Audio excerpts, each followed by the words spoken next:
So, huge welcome to the Sovereign Free Life podcast with Tash, a dear friend from the international community that we are in. And as I understand it, you are a real passionate mother. You take care of your family. You're also traveling around Australia at the moment with your family in a beautiful caravan. And just, also living that life, not just thinking about it, but actually making a reality, which is so beautiful to see, like how it's been giving back to your family and how you're such an inspiration to so many other people. So would love to hear a little bit more about your story and how you came to start this business that we're both in. Amazing. Thank you so much. And thank you so much for having me and asking me to join.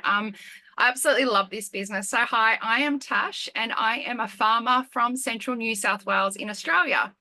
I was a full-time real estate agent for over 18 years. I have three beautiful children. My daughter is no longer with us. She was my first child and stillborn. And I've got two beautiful little boys. So as sad as that is and as tragic, it has changed it changed me to who I am today. It's kind of gave me the resilience to push through, to never give up, never say no to anything, and always go full in on anything, every dream. Life's very short. So I was diagnosed with cancer at 17. So I'm very blessed to even have children. They told me that I was never able to have children naturally, and I was able to, have three beautiful children. My third one, little Riley, who's now 16, he's not so little anymore. He came screaming into the world at 32 weeks, so he was preemie. And I had a horrible time and they lost me, and it was a very tragic time. So life's been a challenge ever since I was young. Like going through school, I was bullied, and coming out of school, I was bullied. I've always gave everything 100% and tried to be this person that everyone else wanted me to be. I tried to fit in. And I realized, and it wasn't until I went through a horrible divorce that I thought I'd lost everything, which I did materialistically. I lost everything and had to start my whole life again and build up with two little kids. However, I didn't lose anything. It actually gave me more than what I could see at that time. It gave me the passion and the drive and the commitment to go, well, you know what? Yes, I've been knocked down, but I can come back up and I can be stronger and bigger and better because I have two little boys that depend on me to show them how to do that. And Oh. I literally dove back into life and left my sob story behind, because sob stories never get us anywhere, right? We can feel pity for ourselves 24/7, but reality is no one really gives a shit. Like no one cares. No matter how much we try, no one really cares. So pity doesn't really sit with me, and neither does the whole BS of things in life. Like I'm very free spirit, passionate about my family. My family always come first, and that leads me to why I started this business. So I repartnered 5 years ago, and 2 years ago, my now husband was diagnosed. He had a complete utter breakdown after droughts and stuff on the farm, and we were both had off-farm income as well as working the farm. So we were both working over 80 hours just on average a week. Some weeks it was 120 hours. Like it was ridiculous. Oh. And trying to raise two kids at the same time.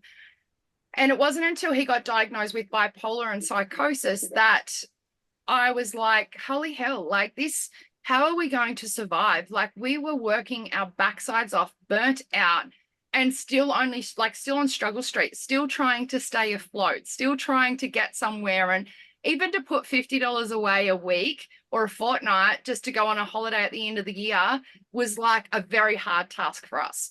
And I'd been watching this business for a while. Now, I've dabbled in a lot of online businesses trying to get my way out of no way before, right? So I've tried a lot of businesses. All I have found is they are MLM, they are slow ticket, they're like literally having a shopping cart full of stuff, pushing it up a hill, and then being stuck there going, well, what do I do now? Because there's just no returns there, and you're doing all this work. You've given yourself another job. And I kind of put this business model into that category until Trent had his breakdown. And then I Mm. actually stopped and I actually replied to him, like I actually inboxed somebody, Kelly, who is my sponsor, and I said to her, right, you're living my dream. You went from being burnt out with scabies and just shingles. Your daughter had scabies from school. Like you had all these things happening, and now you're traveling Australia in your caravan. How? Like, what are you doing? Is it illegal? Like, and she wrote back going, laugh out loud, like, I actually have an online business. And that was it. Mm. Never tried to sell anything to me. And we got talking about locations and whatnot. And then I was like, righto, what's this gig that you've got? Like, what's the online business? Because there was no sales pitch, there was no script, there was none of it. And I was like, I want to know. So she brought me in to show me this incredible webinar that she had created. And I was like, oh my God, when I seen the numbers, so I actually did bookkeeping on the side as well. So I did that in my downtime, so I didn't sleep much. And I knew once I seen the numbers, I was like, hell, like I need this. I need this business. This business is not, it's not just like any other business, okay? I'm not stocking products. I'm not promoting the products. I'm not hard selling. I'm not reaching out to friends and family. I'm not having to do any of the heavy lifting. I'm not recreating the marketing wheel. Everything is done for us. And I thought, I'm all in. Then it came to the price. And then I went, oh my God, it was like my bubble had been burst, right? Because I was like, I know this is going to work, but I don't have the money. I can't afford this. There's no way in the world. Where am I going to find this money? I can't even scratch two sticks together. Trent's now out of work because of his condition. So we're down to one income, and both our boys have got special needs. So it's a lot of work and a lot of extra, activities have to happen for them to sometimes function properly. So I went, okay, well, I'm just gonna what are my options? What are my options? And she said, well, we can look at finance options. Is that something you'd be interested in?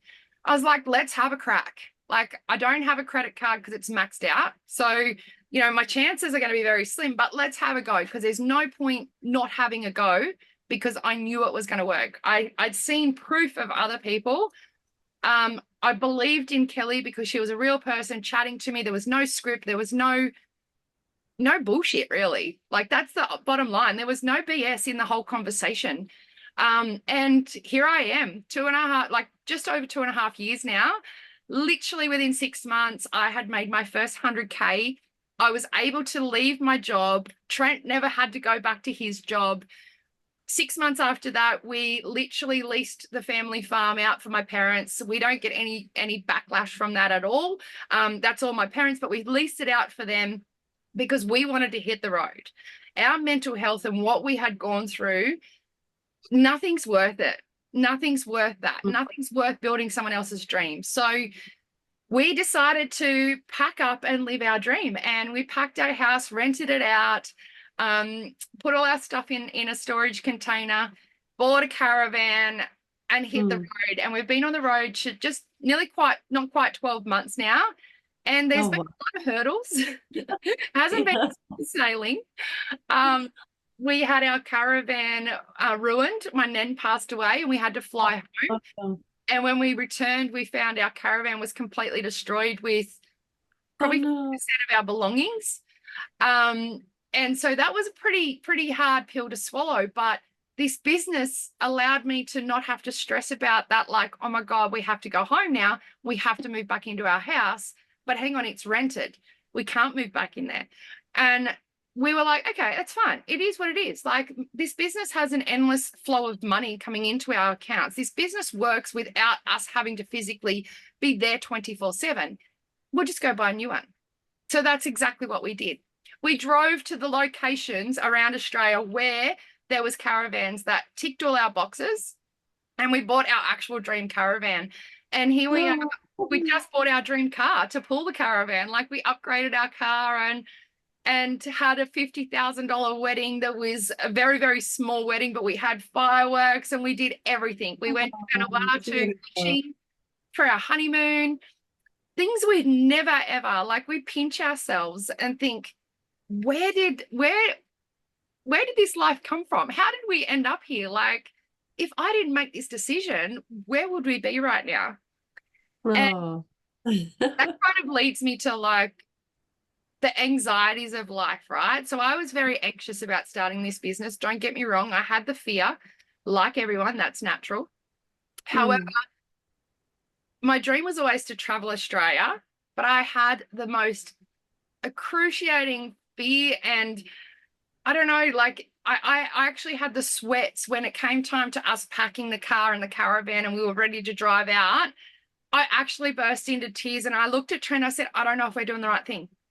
And he's like, what do you mean? Like, we've just packed the house up. We've now rented it. We're now in the car in the caravan, rah, rah. And I'm like, this is what we want, right? And he's like, yeah, this is what we want. And I'm like, but what if it doesn't work?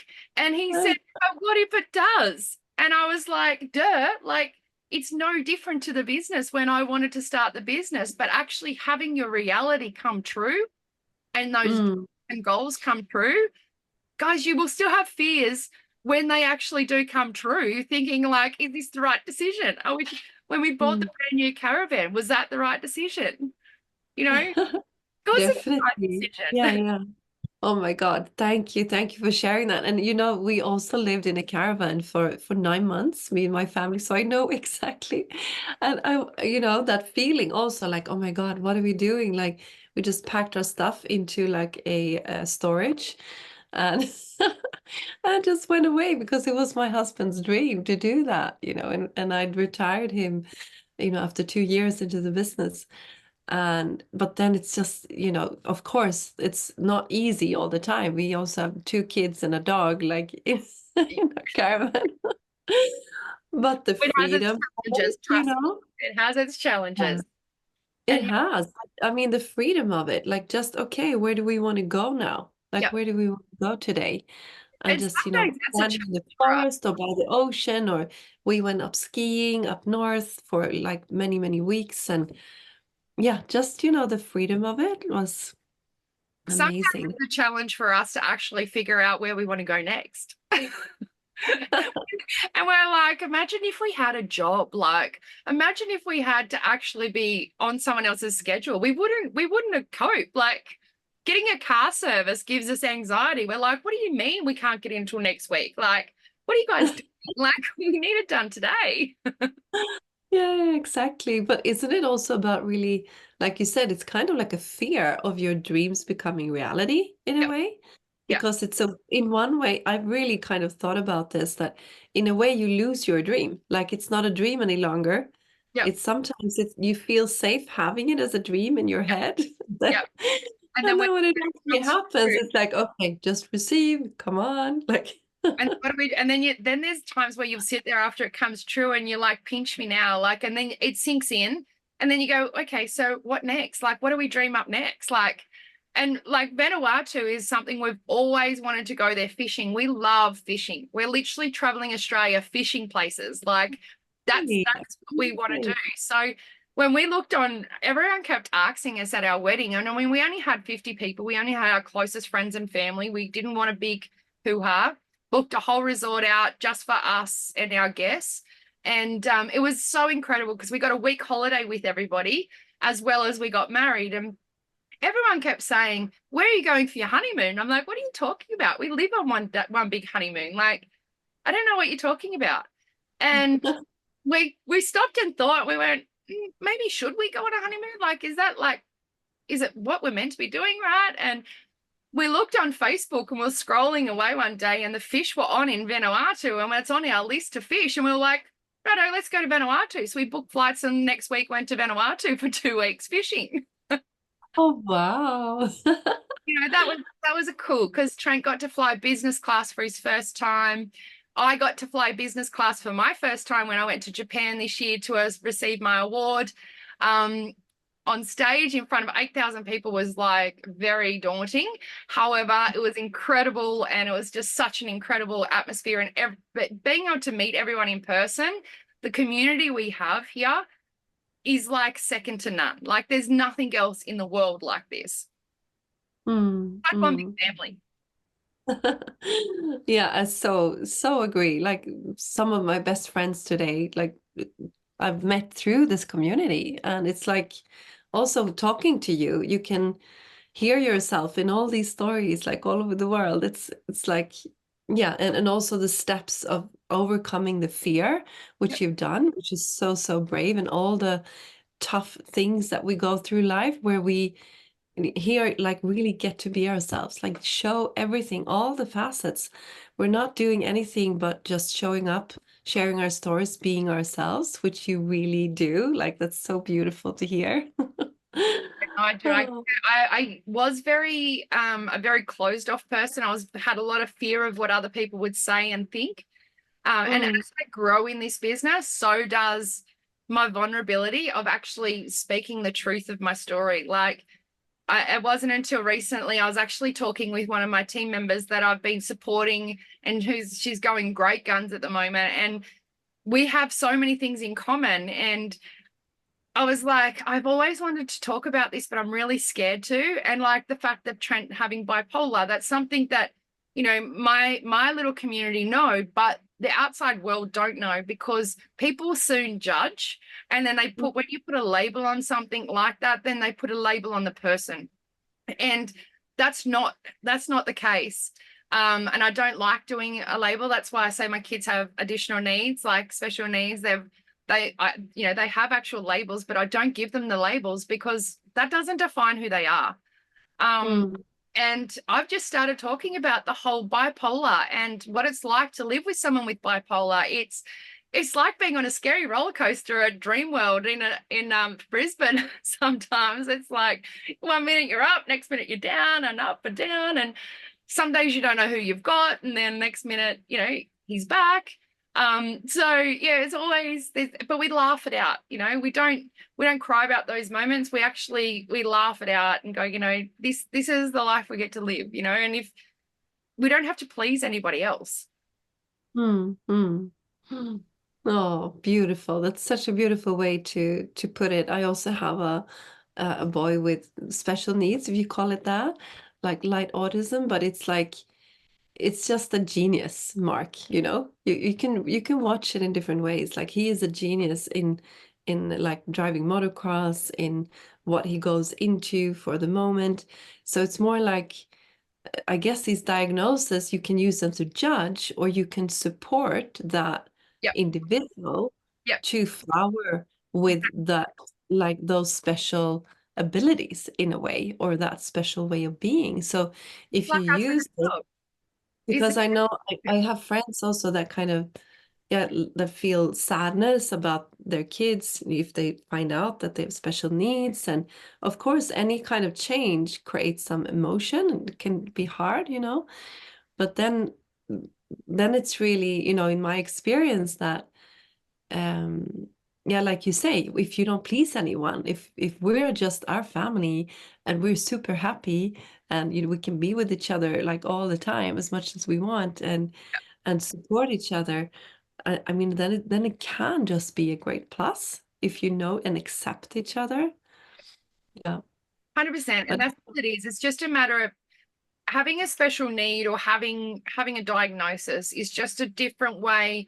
It's not a label to change to identify that person for who they are. It's just meaning that there's different ways that person learns. There's different ways those people understand and comprehend things. That's all it is. It's not like my son has autism and ADHD, and both my boys do. And my eldest boy, literally, like, he's now just started in the workforce, like he's starting an apprenticeship. So, which is really hard because he's home with his dad. So it's hard for me not to be with him, but at the same time, he wants to spread his wings. He wants to fly and he wants to do these things. And there's just ways of actually learning. Our youngest son can drive a road train truck. Like he pulls a massive big truck around our farm and drives a $1 million header, and has done since he was like 10 years of age.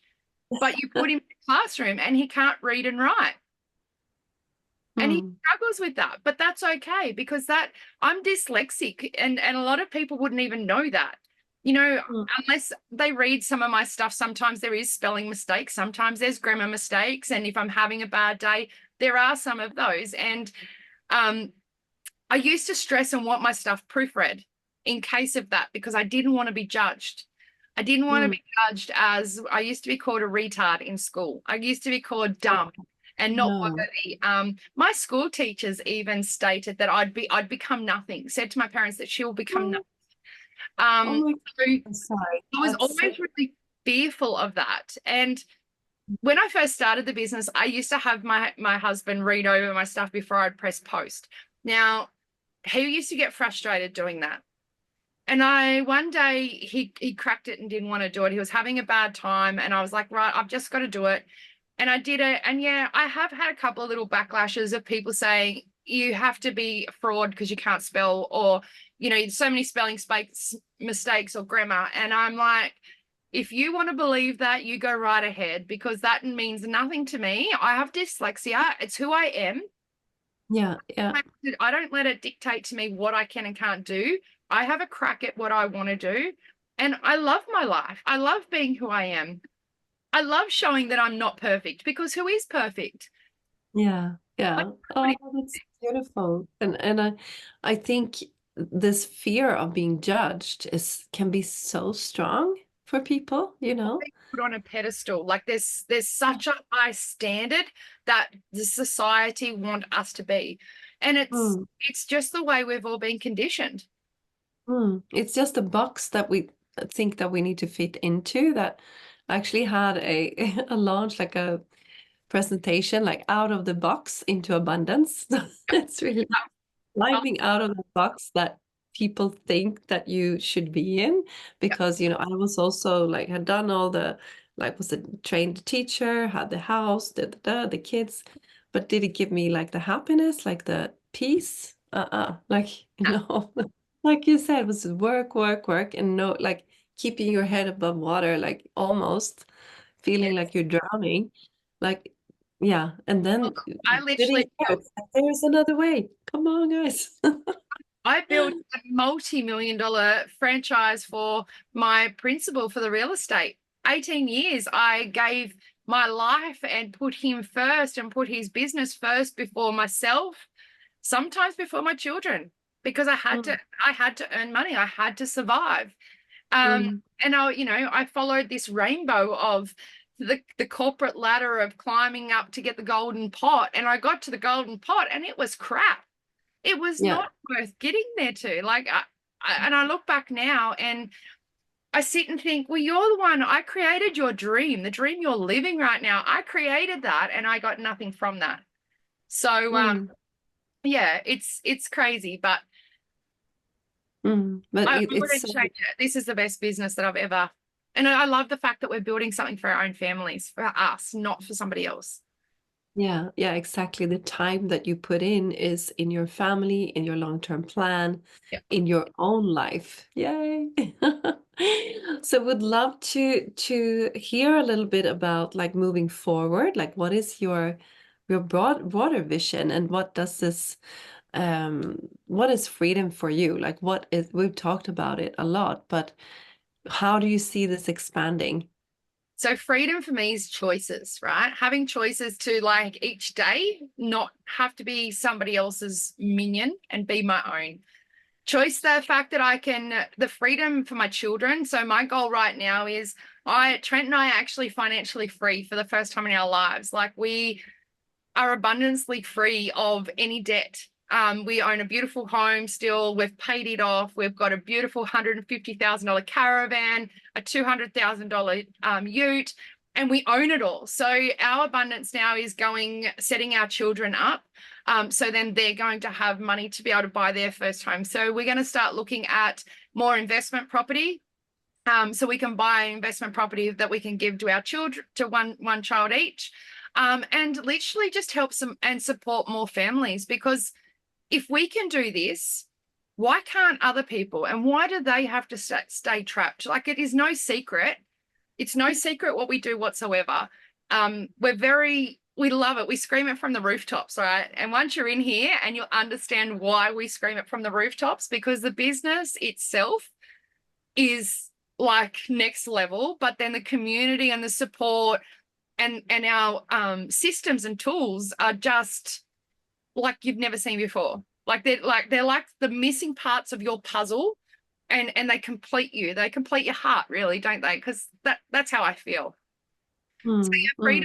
freedom to me is to keep living this lovely lifestyle, have my parents retire soon so then they can come and join us on the road. That's my next other goal. So at the same time as building the kids off a investment property each, it's also trying to get my parents to retire and get them on the road and follow with us. Live life. Oh, oh, that's amazing. And where have you been? What have been some of the best experiences just living on the road like So this? we've done the Northern Territory. We loved it.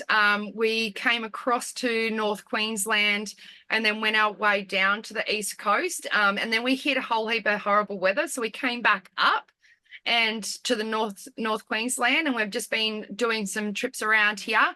We're on our way next weekend. We're heading back down south, and then we'll work our way back to central New South Wales for Christmas to be with my grandparents and my parents for Christmas and our other son who's back home. And then we'll be doing Victoria and South Australia and up the West Coast. So we've got no time limit whatsoever. Where this is our life. This is what we're doing until we're sick of it. Or we find a Oh. place that we really love. Like, who knows? We could stay there for a month. Could stay there forever. Oh, what a beautiful life, huh? Yeah, it's pretty cool. It's pretty surreal. We pinch ourselves every day and think how lucky we are. Like, yeah, we're Mm, very, very grateful that I took the plunge and made fear sit in the back seat and just dive on in and have a crack. yeah, yeah. Like you said before, like before the call, like, but then what do you do? Like when you've done your dreams, like Oh, you have we've to figure out some more. our list of dreams has got bigger. So once we're finished with Australia, or if opportunities come up whilst we're traveling Australia, there's plenty of places overseas that we want to fish. So if opportunities come up, we could be on a plane like over there fishing and then back and then traveling. And Oh, we just wow. live our lives for now because life is way too short. We just lost a really good friend of ours last week. So we're heading home. Um, Sorry. Getting down that way for the funeral, and it just made reality, really hit. He literally was ready to retire and travel with his beautiful partner, and to literally have a heart attack at his age and pass away. Like, life's way too short. Like, for us to be working for somebody else's dream or staying stuck and not Mm, being, we all live outside of our means sometimes. We all think we need to keep up with this and that and have this and have that. But we really, when you move into a caravan, guys, you'll realize you don't need much at all. mm, You'll pack mm, it and then you'll eventually get rid of it very soon because you think, why have I packed that? I haven't used it. mm, Half mm. my caravan's unpacked from when we first left. Like, I've got rid of so much stuff. Yeah, exactly. And it's really funny. I feel that way too. Like we have our farm, we actually like brought a dream car. We're building our house. Like that's, one more dream. But at the same time, it's like I'm happy just sitting by my river here at the farm, like in peace in a way. And then you really fall in love with supporting others, right? Like I had this young woman yesterday that had her first quad. Those in the business know what it is. Yeah. And just like that feeling for a young woman to have another path and know what she's getting herself, like, Yeah. oh my God, that thankfulness, like for her, like genuinely happy Like for her. watching your baby crawl for the first time or roll over for the first time. Right, And exactly. when you have somebody that you mentor and you help support them to grow their own business and they make their first sale, or well, our platform makes their first sale for them, but they're growing, but not only are they growing financially, but they're growing internally and spiritually as well. And you just can't help but sit there going, oh my God, it's like my baby's crawling. Oh my God, like it's taking its first steps. Oh my God, it's its first word. That's what it feels like. It's, Mm, without even a financial gain from us, it's literally watching someone else succeed is exciting. It's Mm, so rewarding. It is worth it's like all money aside, it is worth anything. I love it. mm, I absolutely love watching others succeed. yeah, definitely. Okay, Tash, I'm so happy that you were on with me today. Anything you want to round up with and just share some inspiration with the people out there? Never, ever, ever, ever give up on your dreams is one. And there's always a way out of no way. Mm, mm, Everything happens for a reason, guys. And sometimes we sit and think, bullshit, that was a bad thing that happened to me. What could possibly be the reason? Trust me, there's a reason behind it. And if you're seeing somebody else's stuff and that, you're looking for an online business and it keeps popping up, there's a reason why it keeps popping up. It's the universe telling you that there's more out there than doing what you're doing. mm, mm, mm. Oh, beautifully Find said. your Like, way. yeah, exactly. Just like having the vision to see. And I think the tough times in life, like I've also gone through tough divorce and, very tough things in my life. But it kind of, and also my father passed like last year. And in a way, like you say, you kind of wake up to the fact like, well, I have this time now. I don't know how long I have, but to really value what you got, like value this time, like with our children and with what you feel passionate about, like you fishing and traveling around. That's what you should be doing. Like that's your passion, right? Exactly. Yeah. So thank you so much. Well, And if you thank you so much for having me. Oh, thank you. And if you like this, then like and share, like spread the word about this opportunity because like you said, Tash, there might be someone out there like seeing this for the third or fourth time, like, okay, I'll spend 1 hour and have a look. It's like really, really worth it. Most definitely. It's not worth passing and letting it go scroll by. Yeah, exactly. So thank you so much and have a wonderful rest of the year in your caravan. Bye-bye. Thank you. You too, honey.